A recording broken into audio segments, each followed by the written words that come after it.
Bonjour, ici DBS Serpent pour cette première vidéo de démonstration. Donc aujourd'hui j'ai décidé de vous présenter le Belkin Switch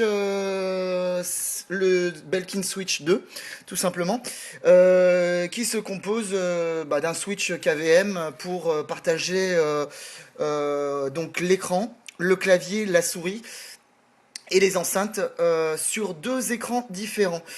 Donc malheureusement c'est vrai que sur divers sites on n'est pas très clair sur cet accessoire. C'est pourquoi j'ai décidé de vous faire une petite vidéo. Donc voilà, il se compose tout simplement du petit boîtier principal où vous avez un port VGA, deux ports USB, le port donc jack 3.5 et un dernier port donc jack qui je crois est du 2 pouces et demi, tout simplement pour pouvoir brancher ce petit boîtier qui vous permettra de contrôler les deux ordinateurs. Donc il est accompagné aussi d'un câble qui se branche à l'arrière, celui-ci en l'occurrence, qui se branche donc comme je disais à l'arrière. Ce câble c'est tout simplement le câble primaire pour pouvoir brancher vos deux périphéries. Donc très facile d'installation, hein, rien de très compliqué. Donc hop là, on va essayer de vous brancher ça à une main. Voilà. Donc on le branche à l'arrière comme ceci. Vous verrez qu'il y a une petite diode de contrôle pour pouvoir voir sur quel ordinateur vous êtes.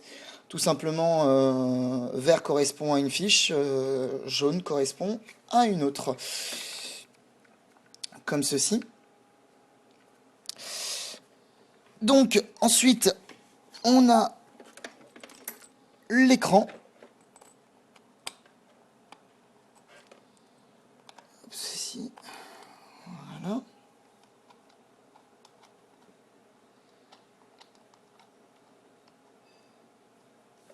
De l'autre côté, pour que ça tienne mieux. Donc, ensuite, on a la télécommande. Voici. Il me semble qu'il me manque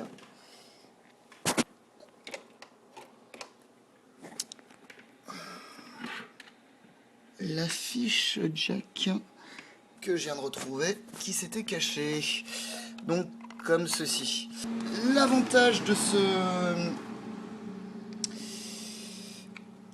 ce boîtier, donc comme petit tube de switch KVM, c'est qu'il partage donc deux ordinateurs sur celui-ci, sur d'autres beaucoup plus. Maintenant, le gros point positif, c'est que non seulement du prix qui est très abordable, c'est tout simplement aussi le fait qu'il peut accueillir donc un PC portable et donc une tour traditionnelle, hein. Je veux dire, ça c'est le gros point positif donc de cette version-là, puisque Belkin a décidé de sortir trois versions différentes. La version PS2, deux ports PS2 de chaque côté avec l'écran qui est géré, point.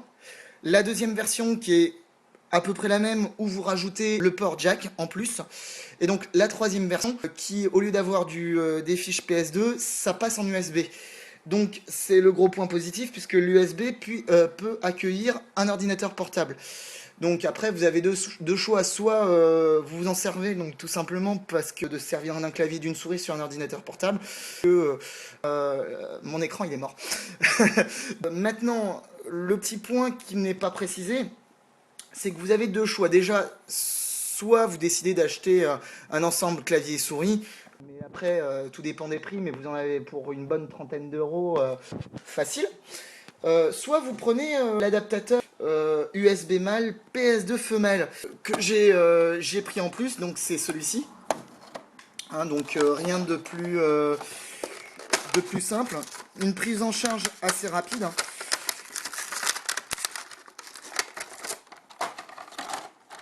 Voici, donc comme je disais, USB mâle, PS2 femelle. Et en plus, là où je me suis fourni, c'est-à-dire chez Boulanger, il fallait l'avoir sur commande. Et en plus, ils ont été très rapides. Donc, comme je disais, USB Hop là, on le branche comme ceci. Et donc, on pose le petit boîtier.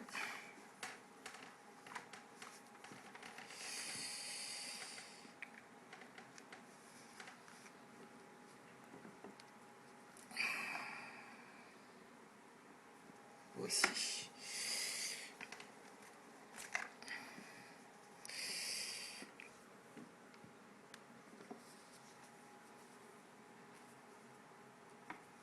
Donc voilà, c'est branché. On peut le vérifier à l'ordinateur, au clavier. Vous verrez qu'il fonctionne très bien. Et la souris aussi.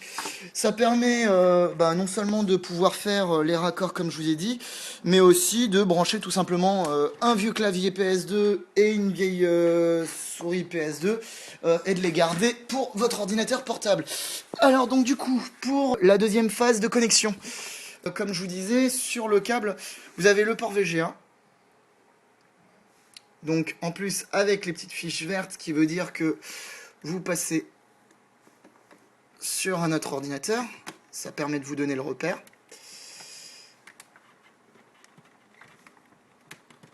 Voilà. L'USB, tout simplement pour le clavier, comme ceci. Et donc la fiche jack à l'arrière, 3.5, qui se branche donc sur la carte son. Donc vous pouvez voir que ça y est, tout est installé en un clin d'œil. Bon, bien entendu, faut juste le temps que l'ordinateur détecte votre driver, donc pour ça, il faut avoir un tout petit peu de patience. Il n'y a aucun problème là-dessus. Si toutefois vous vous rendez compte que c'est pas pris en charge de suite, regardez quand même ou branchez directement le port USB au début sur chaque ordinateur et d'installer les périphériques. Donc là, on est sur l'ordinateur de la tour standard. Hein.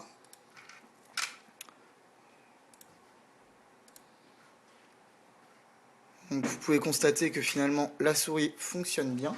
Pardon.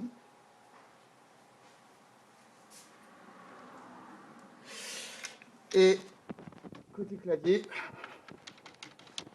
aucun souci. On passe sur l'ordinateur portable. Un petit coup de pression. Je peux allumer l'ordinateur portable?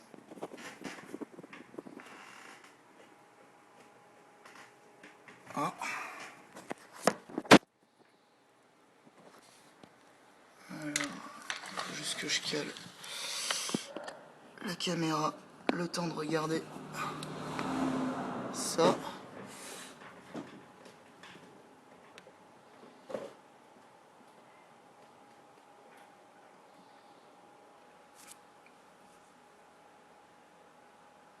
Voilà. L'ordinateur vient de démarrer, donc.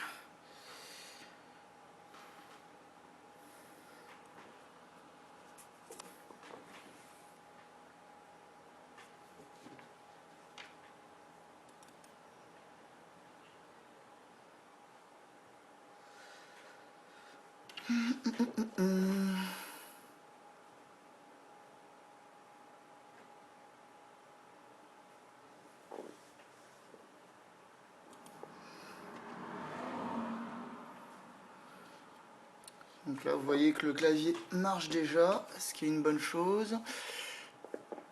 Mais comme il n'a pas encore pris le driver en cours, tout ce que je vous avais indiqué, c'est pour ça qu'il faut être patient.